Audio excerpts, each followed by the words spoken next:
Ready, Cindy? Oh my goodness. Pause. And then, could have been an injury in Da da da da! What's my good chair? Welcome, everybody. I have this little last minute checks on my desk to make sure that I'm comfortable, that I'm not going to knock anything over, that I have any notes. Because quite often, during the course of the day, especially if it's a day off, I'm deep into the lessons. And when something really impacts me, or if it's something that I want to delve into a little bit deeper, I understand how important it is to make sure that I jot it down. I have missed so many opportunities in my life because I have not taken action on some of these, you know, desires, these creative, inspirational moments that we have in our lives. Sometimes it's in opportunities, and we say, oh, right, oh, I'll get back to you. And then, right, that moment has totally passed. And it's not like it was with intent to trip yourself up, but, right, we're only human. And, it is important to learn these little hacks in life, because you learn these hacks and it makes it possible for us to make that movement, because we are always experiencing and trying new things. I was sitting here, I was halfway through, I didn't even want to stop watching this, and it's kind of what I do in that kind of wellness industry out there, and I pay attention to the different innovative ideas and what's going on out in the world, because even though I'm not compulsing about the news and the wars and who's doing this and who's saying this, I want to move with the majority. So, sometimes that majority is not mass. You know what I mean? Sometimes it's in the quality. And that's a truth. You can have a great big giant bowl of Kraft dinner for $2, and you could have the same amount of food, but it could be a plate of vegetables and a nice steak. It is in our choices that way, and again, in our limiting beliefs, and in those cultures and traditions, and right, those things that are just passed on, the way we eat. I remember as a little kid, my grandmother used to fry bacon, and she'd take all the bacon fat and she would put it in a cereal bowl. And at lunchtime or dinner time, she'd take that bowl and she'd put it in the oven and she'd warm it up so it would turn back into liquid form. And she would break up bread, and we'd use our bread to dip into this bacon fat. And, it was creative ways when we were poor to get a little bit of protein into us. I don't know, fats are important. You might not look at bacon and go, oh, that's good for you. But if you're not getting fats at all, if you're not getting proteins at all, right? These traditions, they last, and now we know how bad, these trans fats are, how these fats that clog our arteries. My father died of hardening of the arteries. My dad had congenital heart disease. That's what he thought he was going to pass away from. That was the diagnosis that he had gotten. He lived double the age that he was supposed to, right? But in the end, it was the hardening of the arteries. It was all that butter and all that margarine, and right, in our traditions and things that we cope with in those limiting beliefs, and we beat ourselves up or we calm her. I was talking to my sister today, We calm ourselves down. We don't just eat out of stress, but when those hairy scaries are over, when that meeting is done, when that feeling unsafe is not there anymore, we do those things uncomfortably. And again, in those traditions in my own family, right? Food was a reward and it was a punishment. And punishment for me in the way that I'd be going on diets and be taken off diets faster than make your head spin, because it all depended on, right, the money that was coming on to the household. Because again, we could be eating that big bowl of Kraft dinner for $2, or have that equal volume of food, which would be a T-bone steak, but which my dad loved the T-bones. It was his favorite. T-bone steak and a plate full of vegetables. And of course that T-bone steak and that plate of vegetables is going to do you a whole lot better, right? But not all of us have that opportunity. And because, again, those traditions of those bad eating habits that are passed down from generation to generation, we look at a bowl of Kraft dinner as, yes, it's creamy and yummy. Yes, it's very, very cheap meal, and you can feed 4 kids on it. One box of Kraft dinner easily. I know that because my mother did that, right? But it's not good for us because, well, my sister's favorite food in the whole world is Kraft dinner. It's her favorite food in the whole world, right? Like I said, my dad's favorite food was a T-bone steak and a baked potato. He loved that, right? But we ate according to the budget and to those traditions, because that was that bacon fat on the table. That wasn't my mother, that was my grandmother. And there were times that we had to live with her because she had her own we had our own issues that became our issues too. But that was something my grandmother knew, because she grew up in the recession, right? And when it was very, very important to be frugal. We live in an age, you guys, absolutely crazy age of innovation, and we are moving so fast. And as I take in the lessons, I recognize, that target audience of mine that I wanted to help out so much, right? Learning that my purpose does come from my pain. And I never wanted anybody ever, and I still don't want those kids to grow up with those problems, those complex relationship issues that lead us into having these emotional and personality traits that hinder us in reaching those goals that we want to, right, move towards, that give us a fighting chance to be equal rather than something on the bottom of somebody's boot, or to be made to feel that we don't have anything to contribute, that we're not allowed to have a voice, we're not allowed to have, right, to be seen, to be heard. It's part of what I'm doing here, though parts of me, right, don't want to be heard, right, because of some of the topics I talk about. Some of me does not want to be seen because, again, through some of those traditions and those epigenetics that go down from one family to another, right? I have issues when it comes to my own self worth and what reflects back to me when I look into mirror.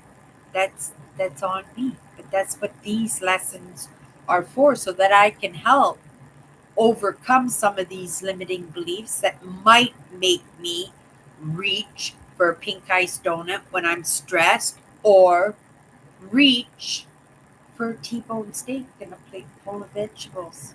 right? Rather than the highs and lows, eating badly in those highs and lows, that I can stable myself enough that I'm somewheres in the middle, right? And if that's the best that I could hope for, that I think that's a pretty good something to strive for. I think that's pretty good.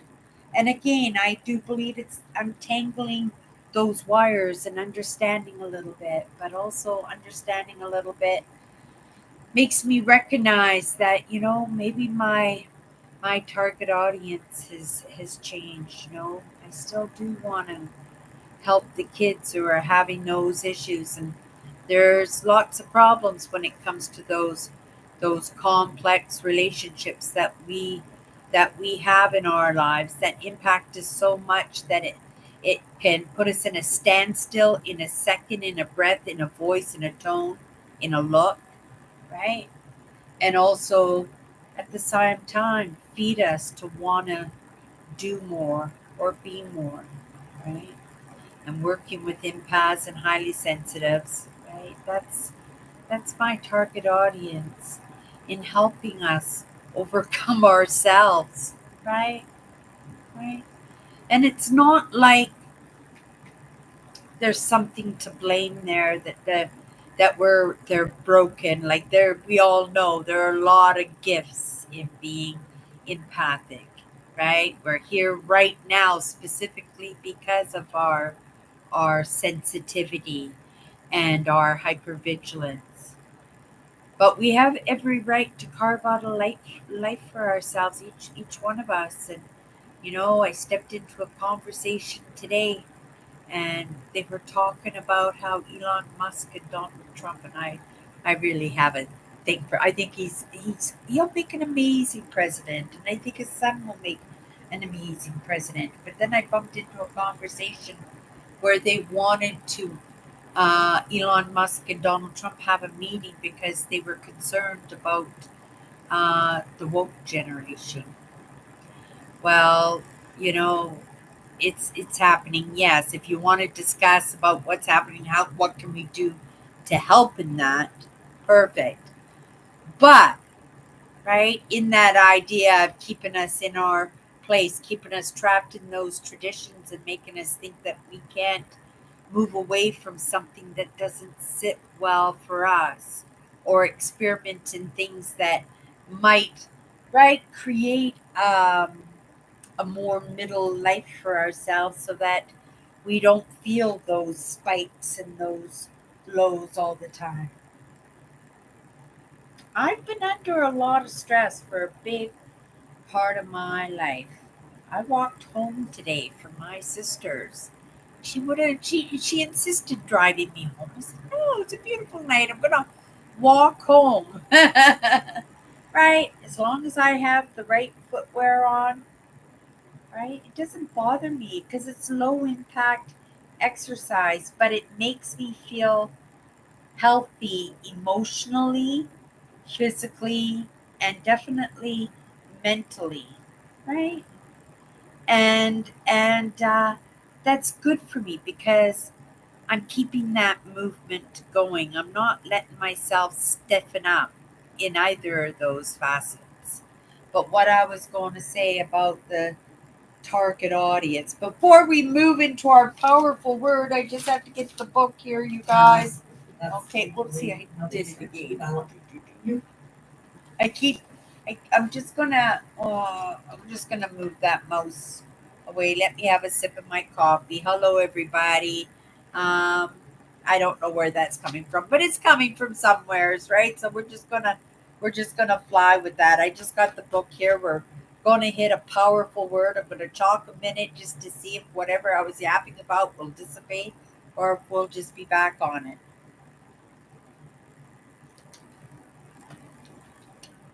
But no, my target audience is still there, you guys.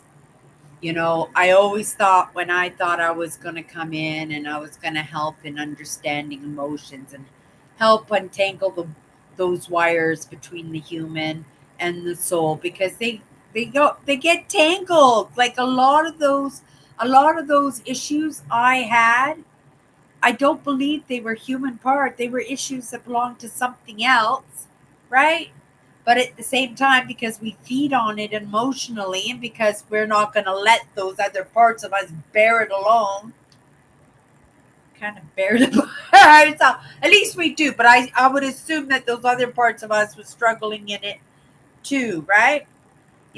Sometimes I think we are led into things in certain manners so that we don't notice that we're becoming woke to some of these ideas, that we are moving along, that some of these things are set in place to purposely give us those 180s and those 360s and some of those 90-degree turns, right? Like menopause and that 7-year itch. These are all moments in time where we actually have thoughts and desires, and sometimes things are working amazing and we can move into some other aspects of healing in our life, but sometimes, right, those 360s, 180s, and those 90 degrees, they show up 100%, and they're not comfortable, right?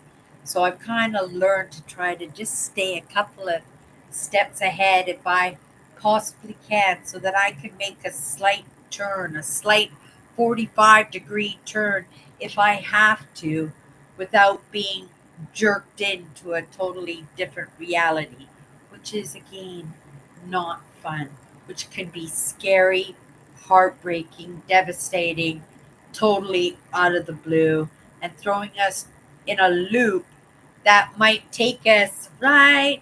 How long to pull ourselves out of it because we're so sensitive. So that's my target audience. Like it, we all knew that it was going to be working with the empaths, and helping the empaths because I do believe empaths should be their own bosses, should be looking to put an income over their own heads without relying on other people. And if you do, right, want to have those great money making jobs, because there are gifts in that. I mean, there's vacation time because when you're the big boss, when you're the owner, you're the entrepreneur, right? You're the last one on the ship. You're doing the overtime, right? You're covering what needs to be covering, whether it's financial, right? People not showing up, right? That's all up to the person. So sometimes it's just great to have a good paying job that allows you to build your life, right? I'm doing a kind of mini version of that for myself right now in the job that I've had. I've set it up perfectly for myself that I can allot great big chunk of time equal because I do it during my work week also, but on those days that I have off, I apply myself, right? And, you know, and I come in here in my live show because I love, right, being seen and being heard. And who knew, right? Who knew? But if I didn't move in that direction, if I hadn't started my YouTube channel, and it took me over a year to even come in front of the camera, right? And here I am now doing daily live shows, right? No makeup, right? Sweaty mess because I walked home from my sister's house and then scurried about to try to get a few things ahead of the game so tomorrow wasn't such a big get ready for next week day, because I would like to have one day just to, right, sit on my bum, right, or go for a walk, right? Sit by the river or on a bench somewhere, or go visit my sisters, whatever, just totally freed up without that hurry scurry, right? And that's the privilege of building your own life by working for other people. But I tell you, when you're your own boss, right? To have that say, not to have that person breathing on your neck, not to be disrespected in your ideas or having somebody else take those ideas and wear those ideas as their own. Yeah, right? That makes for a good life too. And, in this moment, and I know it won't always be that way, right? I will have my seasons of hurry, scurry, but understanding who my target audience is, right? My audience is growing, right? I thought it was the little kids, but I'm looking at innovation right now. I'm looking at the conversations. I'm looking at the suggestions for solutions and the way that science is getting into the mix with the evidence. And I just love how innovation is showing itself in a way that's right, being the evidence for me that I don't have to save the kids because the kids are doing okay, right? These are lessons we haven't gotten yet. But the new generations coming into this world, these are lessons they're catching on to very, very easily. And by the time they're adults, I suspect there'll be more cures, more miracles in science and in medicine, right? That would make it so that, right, the empaths will be able to compete maybe on a level playing field rather being, right, the water boy for somebody else. Okay, you guys, that's it. We're going to pick finally. Normally that would be the end of my live show. But here we are. We are going into our 49th word. First perspective, it's only going to be for a few minutes, you guys. I'll have the lessons coming at me tomorrow before I come live. We'll come at it in a different perspective and a different idea, a different conversation, experience, adventure. Not doesn't even have to be mine, right? But everybody, let's pick that word. 49 words. We only 55 more weeks, you guys. We're getting close. I was going to say, we're getting close to my holidays. So excited, you guys. That's what I would like to do is some time with myself for the days off. Maybe in between doing laundry tomorrow, that I'll spend some time working on my vacations and working on my video topics. Okay, you guys, here we go.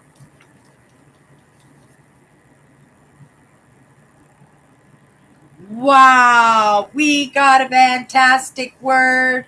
Our 59th word, people. And I suspect if you're hanging out with me, I don't have my highlighter. I don't know where it is here, so I've just kind of made a circle up at the top so I can properly highlight it when I am. It's gonna drive me crazy if I don't highlight it. Oh, I found the highlighter, you guys. Sorry. I just had to do this otherwise because I almost lost my word last week, and it's embarrassing when I come into my lives ready to fly off the seat of my pants, and I don't even know what my powerful word is. I do it all the time. Okay, you guys, we have an amazing word this week. Our 59th word, and the first thing that comes across my mind when I look at this word, curiosity.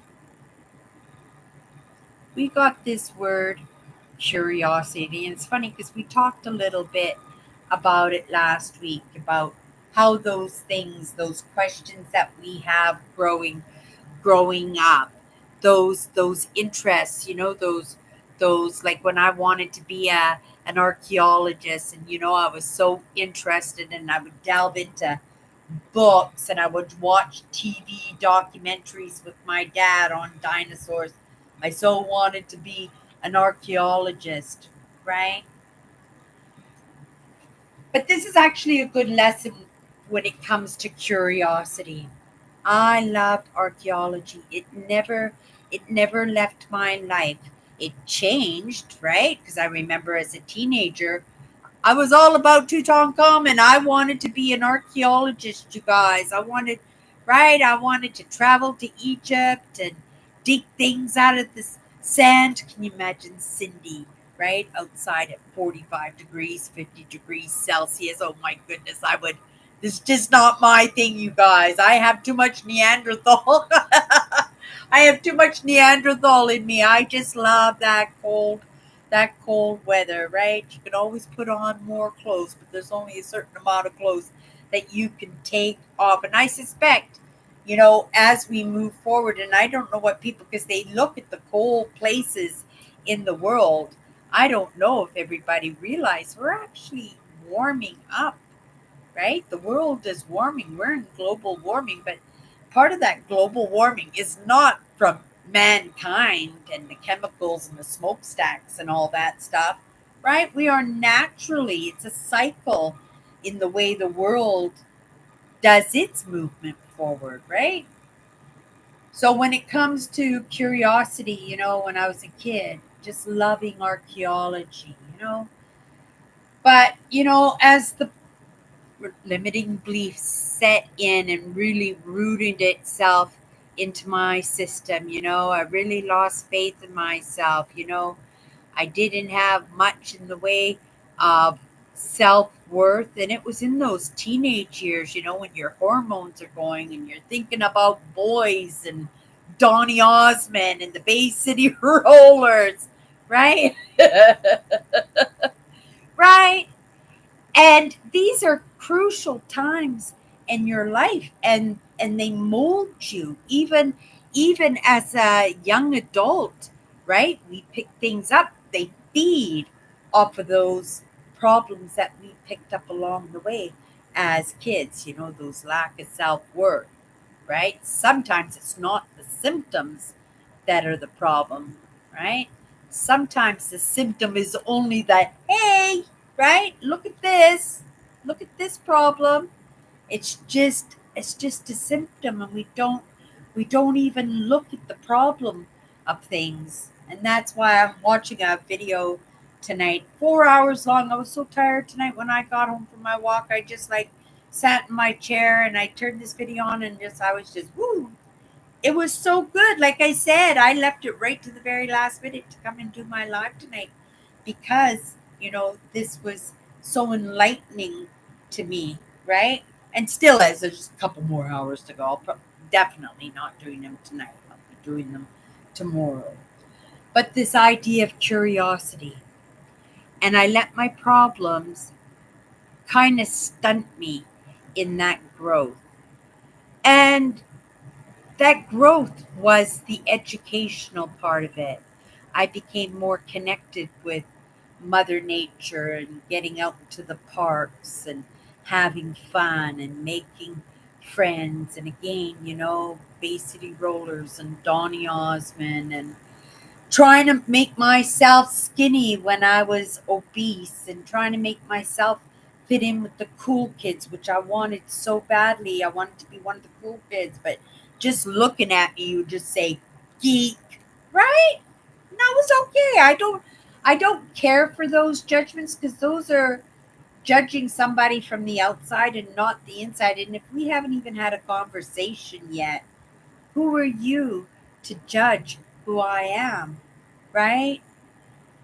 So my curiosity in having fun in Mother Nature and making friends and right, that was hard stuff to butt up heads with. But there were lessons in that. And if I wanted that, I had to butt heads with that, right? So these were lessons that I learned along the way. But it took me away from that education, right? That education, because if I had stayed with the curiosity, and like I said, even to this day, I love history. And I didn't put the association of it all together, but I flipped on it again, and I realized that I love Canadian history. I love recent, I just love all kinds of history. But there's a certain kind of history that I love. And that history is the interaction and those complex relationships that put us in this day and age where we are right now, with all the innovation, with all the different fashion styles, the opinions, the political ideas, our addictions. What got us here, right? Again, you have to look at our history and just know genetically it just went, right, from one generation to the next generation. And that beating, right, just was beating on something a little bit weaker in every generation, right? And it's up to us to find out ways to get ourselves out of that mess. And then I guess, in that service, and I say, I guess, right? Because I see the feedback when you do give that out, right? When I give that extra energy at work and people make these amazing comments about me, or phone head office, or right, really like the way the store looks and stuff. It's that sense of pride in a job well done, and it's recognized your work, right? I never followed up in education. And if I had, right, in where I'm sitting right now and loving those understanding of those interconnected relationships that we have each other, right? In all aspects, whether it's in war or recession or starvation or infrastructure, whatever it is that affects us in some way, that interests me, right? Why does it interest me? Because it impacts our evolution, it impacts our survival as a species on this planet, right? We need to we need to survive. We cannot go extinct, right? And I woke up to some ideas that truly indicated that we're having some problems in that, right? So I have to butt heads a little bit, right? But that curiosity, it would have led me to anthropology, and specifically social anthropology, and specifically, right, historical social anthropology. But I didn't recognize it for what it was. To me, it was just all history, it was just all archaeology, right? Because my curiosity was stunted. It was stunted, but it was a passion, and there was no reason for a passion to be stunted in that. That's on me.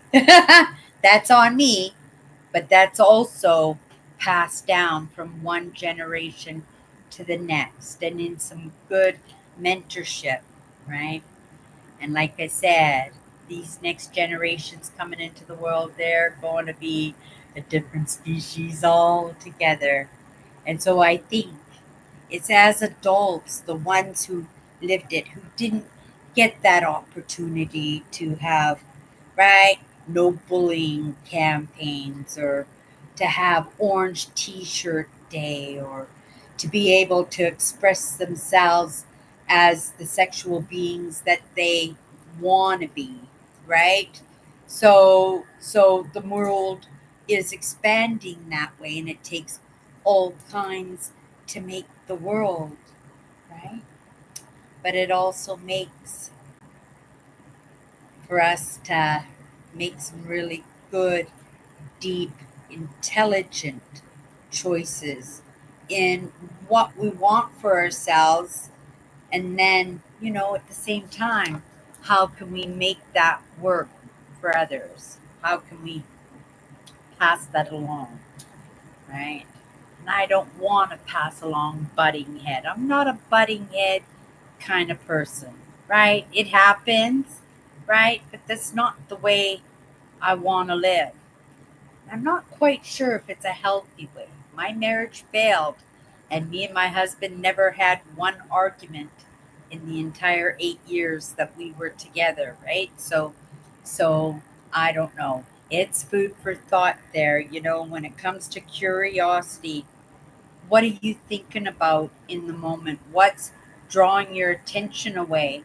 And in those passions that you have for yourself, how come we're not working on them? How come we're not expanding in that curiosity? Because if it's a passion of ours, if it's a desire of ours, right, should get our curiosity. And there's a lesson in that for sure. Food for thought. Okay, you guys, that's my good cheer. We'll see each other tomorrow. Bye bye. 49th.